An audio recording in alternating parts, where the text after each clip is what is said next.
Yêu bản thân. Như thế nào là yêu bản thân? Và yêu bản thân như thế nào thì là đủ? Trong lúc mà mình đang ngồi đọc sách buổi sáng nay thì bỗng dưng có một cái nguồn năng lượng nào đấy thúc giục mình làm video này để chia sẻ về cái nội dung này. Có lẽ là từ trước đến giờ thì Dân đã chia sẻ rất là nhiều những nội dung rất là khác nhau, nhưng mà lồng ghép ở trong từng nội dung đều sẽ có tập trung vào bản thân, tìm hiểu về bản thân, yêu bản thân. Đấy là cái cách mà chúng ta sẽ khám phá cái thế giới riêng của mình. Nhưng mà có rất là nhiều bạn vẫn chưa hiểu được yêu bản thân là như thế nào. Vẫn chưa hiểu được là không biết tất cả những gì mình đang làm đã đủ hay chưa. Mua một bộ quần áo mới, mua một thỏi son mới, tiết kiệm tiền để đi một chuyến du lịch, như vậy đã đủ để gọi là yêu bản thân chưa? Hay là phải như thế nào thì mới gọi là yêu bản thân?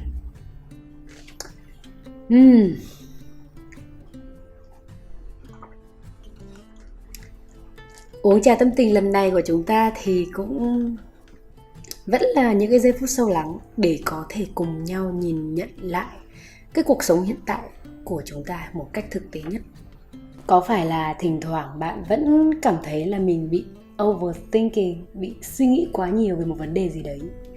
Hoặc là thỉnh thoảng bạn suy nghĩ là hay là mình làm sai cái gì? Mình không đủ tốt? Tại sao mình lại không gặp được những người tốt? Hay là tại sao người ta lại đối xử với mình như vậy? Tại sao người ta lại không yêu mình? Rất là nhiều lý do để chúng ta cảm thấy thất vọng về bản thân và thất vọng về cái cuộc sống hiện tại của mình mà không biết lý do là gì hết. Bắt đầu ngồi đổ lỗi cho số phận. Có khi chúng ta sẽ suy nghĩ là có thể là mình sinh ra không được may mắn bằng người khác rồi và mình phải chấp nhận cái điều đấy. Không. Trước hết mình muốn nói là cái việc mà yêu bản thân mình hoàn toàn có thể thay đổi và học tập theo thời gian. Và nó cũng cần rất là nhiều thời gian, chứ không chỉ là ngày một ngày hai chúng ta có thể học được cái tình yêu đấy.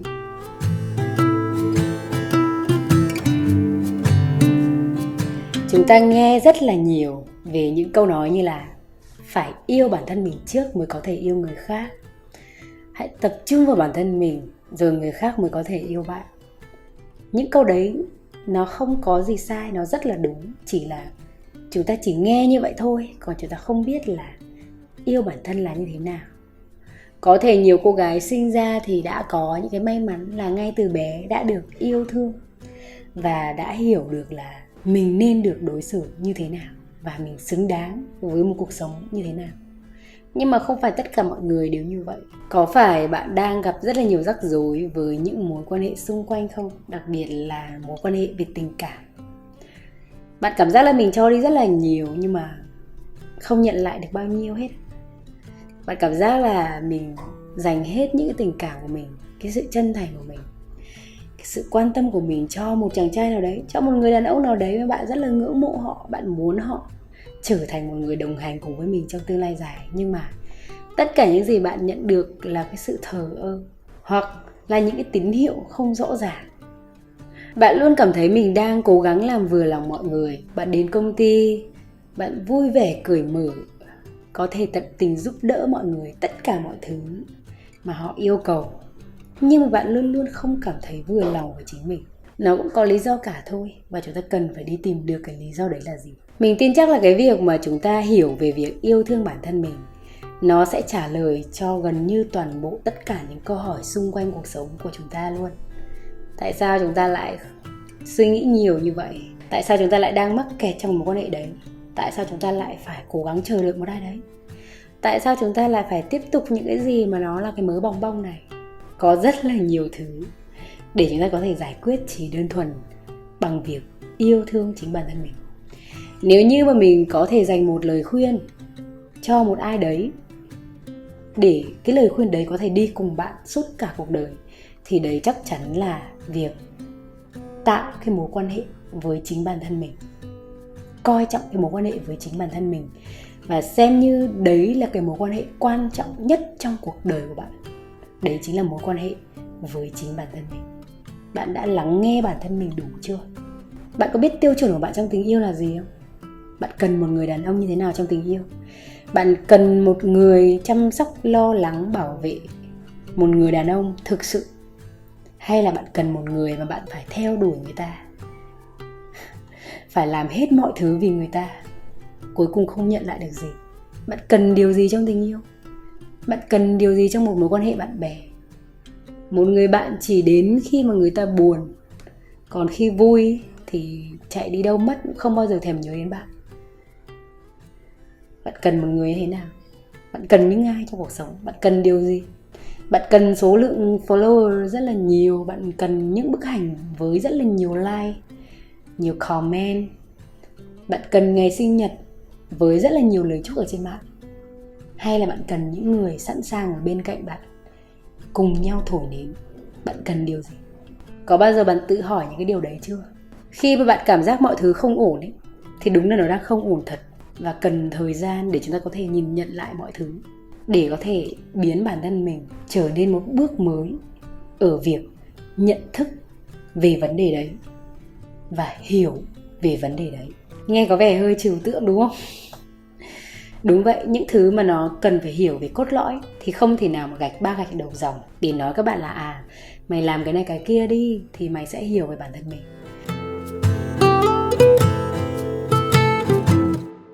Những ngày mà mình còn trẻ, thực ra bây giờ mình vẫn trẻ nhưng mà cách đây khoảng một vài năm ấy, bản thân mình cũng là một con người mà mình chưa nhận thức được cái mối quan hệ với bản thân nó quan trọng như thế nào. Vì vậy nên là mình không có những cái tiêu chuẩn của mình trong cuộc sống. Mình không biết là mình nên đặt mình ở cái vị trí như thế nào thì nó sẽ phù hợp.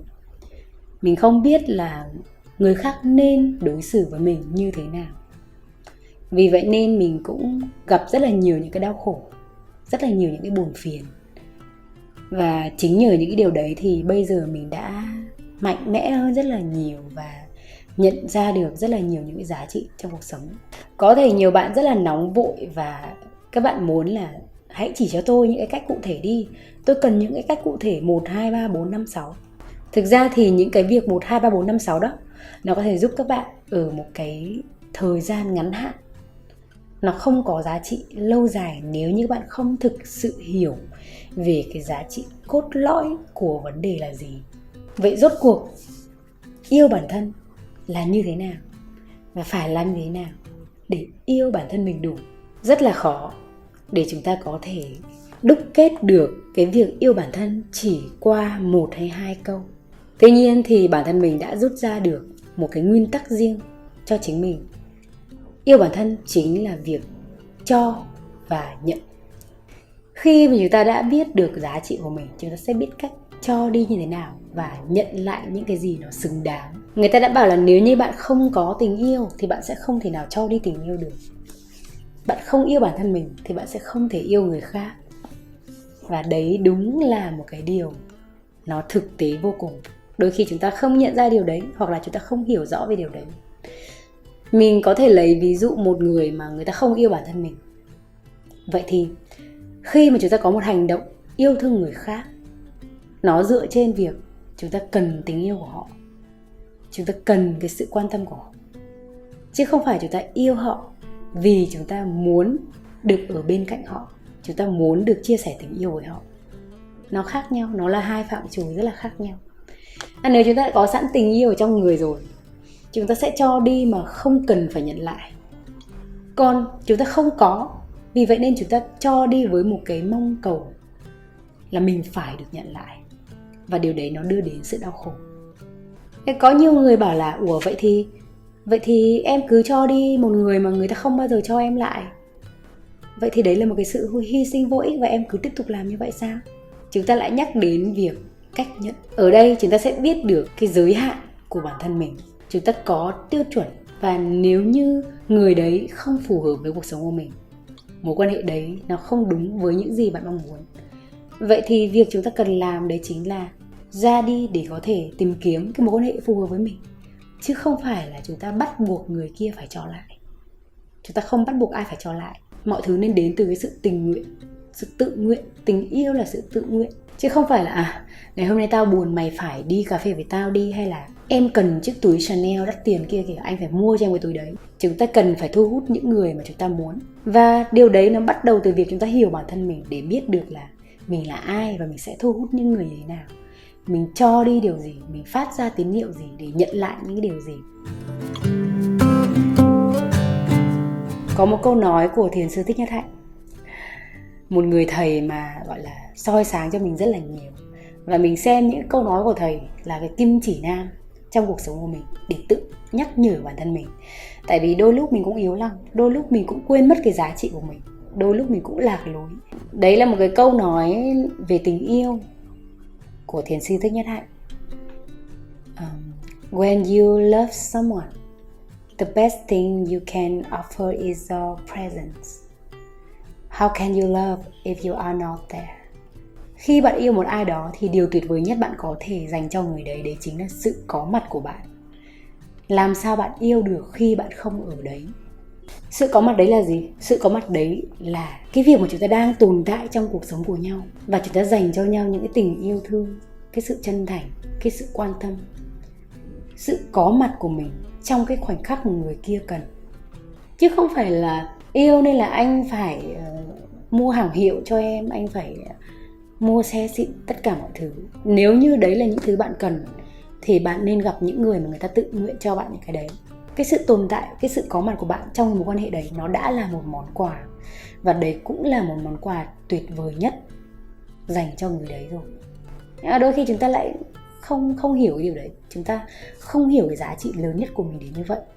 Mà chúng ta nghĩ là tôi phải làm nhiều hơn như vậy. Tôi phải gọi điện một ngày 10 lần để hỏi xem anh ấy đã ăn gì chưa. Tôi phải nhắn tin hàng trăm tin mỗi ngày để hỏi là anh đang làm gì, anh đang ở với ai. Hay là tôi phải mua cho anh ấy những món quà thật là đắt tiền. Thì điều đấy mới chứng tỏ tình yêu của mình với anh ấy. Trước hết hãy bắt đầu với việc cái sự tồn tại của bạn trong một mối quan hệ đấy. Cái điều này ấy, nó rất là rõ ràng ở một vài những cái cuộc hẹn ấy. Khi mà các bạn đi hẹn hò, các bạn sẽ tự hỏi là vậy thì đi hẹn hò thì đàn ông hay là con gái nên trả tiền, hay là nên cưa đôi, hay là như thế nào đấy. Bạn biết không, khi mà bạn hiểu cái giá trị của mình ấy, bạn biết là cái sự tồn tại của mình đã là một món quà ấy, thì bạn sẽ tự trả lời được câu hỏi đấy. Bạn sẽ không bao giờ phải lăn tăn về việc là ai sẽ là trả tiền. Người đàn ông mà yêu bạn ấy, người ta cần sự có mặt của bạn. Và người ta sẵn sàng bỏ rất là nhiều thứ ra để được có hẹn với bạn. Người ta sẵn sàng bỏ rất là nhiều thứ ra để có thể gây ấn tượng với bạn, để dành được thời gian của bạn. Và khi bạn hiểu giá trị bản thân mình thì bạn sẽ không cho đi những thứ mà bạn không sẵn sàng cho đi. Bạn sẽ không nghe theo lời một ai đấy là em muốn yêu anh thì em phải thế này, phải thế kia. Bạn sẽ biết được những người như thế nào thì nên ở lại trong cuộc sống của mình, còn những người như thế nào thì nên ra đi. Đến đây thì có thể có nhiều bạn sẽ bảo là vậy thì tôi chẳng cần làm gì cả. Tôi chỉ cần gọi là có sự tồn tại của tôi đã là một món quà rồi đúng không? Vậy thì tôi đâu cần làm gì đâu. Không, bạn vẫn cần làm rất nhiều thứ. Đấy chính là xây dựng cho mình một cuộc sống mà nó có rất là nhiều cái điều giá trị. Bạn phải là một người giá trị trước thì cái sự có mặt của bạn mới là giá trị, đúng không? Tuy nhiên thì cái việc mà có giá trị đấy nó không phải đến từ việc mình quan tâm người khác như thế nào, mình cho người ta cái gì, mà là mình cho bản thân mình cái gì trước hết. Cuộc sống hiện tại của bạn như thế nào? Bạn khao khát điều gì trong cuộc sống? Bạn yêu quý điều gì trong cuộc sống? Bạn có nguyên tắc sống như thế nào? Bạn tạo nên một cái thế giới quan của mình như thế nào? Bạn cung cấp những kiến thức cho bản thân mình như thế nào? Bạn ăn mặc như thế nào? Bạn chăm chút bản thân mình như thế nào? Thì trước hết bạn phải là một người giá trị trước. Nhưng mà cái điều giá trị đấy nó không phải là bạn bỏ ra rất là nhiều tiền để có thể tân trang nhan sắc, để có thể đẹp hơn, hay là bạn bỏ ra rất nhiều tiền để có thể học những cái khóa thạc sĩ, tiến sĩ. Điều đấy nó cũng không phải giúp bạn nâng cao giá trị của bản thân mình khi mà bạn chưa thực sự hiểu bạn cần cái gì. Tiền bạc, sắc đẹp cũng là những thứ mà nó gọi là quan trọng trong cuộc sống. Và có thể đấy là một trong số những điều mà xã hội đưa ra để có thể phân bua hay là đánh giá một ai đấy.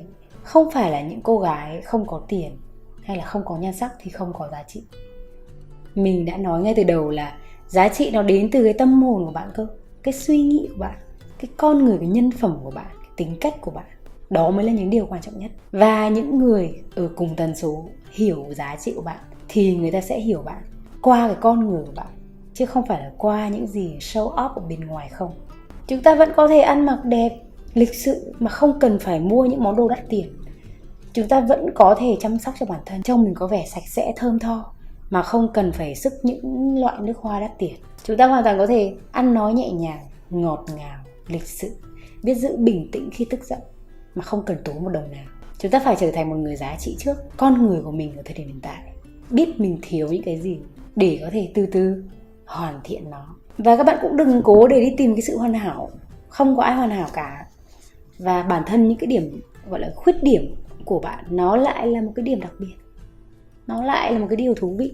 Khi mà bạn đã xây dựng được cho mình một cái thế giới quan riêng thì sẽ chỉ có những người phù hợp, sẽ chỉ có những người ở trong cái tần số đấy mới xuất hiện và ở lại trong cuộc sống của bạn. Và số lượng đấy thì không hề nhiều nhưng mà giá trị. Mình thì mình đã nói từ rất là lâu là mình coi trọng chất lượng hơn số lượng. Vì vậy nên là có thể là mình gặp rất là nhiều mối quan hệ khác nhau, nhưng mà những người ở lại trong cuộc sống của mình thì không nhiều. Tại vì họ phải phù hợp với những cái tiêu chuẩn của mình, với những cái gì mình đặt ra trong một mối quan hệ. Kể cả tất cả mối quan hệ luôn, không chỉ đơn thuần là tình yêu, tất cả những mối quan hệ khác nhau về tình bạn. Nhưng mà mình sẽ không cố thay đổi họ, mà mình sẽ là người ra đi, lựa chọn kết nối với những mối quan hệ mà nó thực sự phù hợp với mình. Mình không nghĩ là mình gọi là kiêu căng hay là kiêu ngạo đến mức mà mình nói người ta là bạn không đủ tiêu chuẩn với tôi, bạn hãy thay đổi đi. Không, mình không có suy nghĩ đấy. Tại vì cái tiêu chuẩn của mình nó khác họ. Nó không có nghĩa là người ta thấp kém hơn mình hay là người ta cao sang hơn mình, mà chỉ đơn giản là chúng ta đang không cùng một con đường và chúng ta đang không tìm những thứ giống nhau. Vậy thôi. Thế thành ra tôi không tiếp tục chấp nhận cho đi và nhận lại cái mối quan hệ này. Tôi dừng lại. Mình cũng có một người chị đang yêu một chàng trai rất là tốt, và anh ấy cũng cho cô ấy rất là nhiều thứ, quan tâm chăm sóc và có những món quà rất là lãng mạn. Nhưng mà cô ấy chia sẻ với mình là cô ấy cảm thấy không có vui.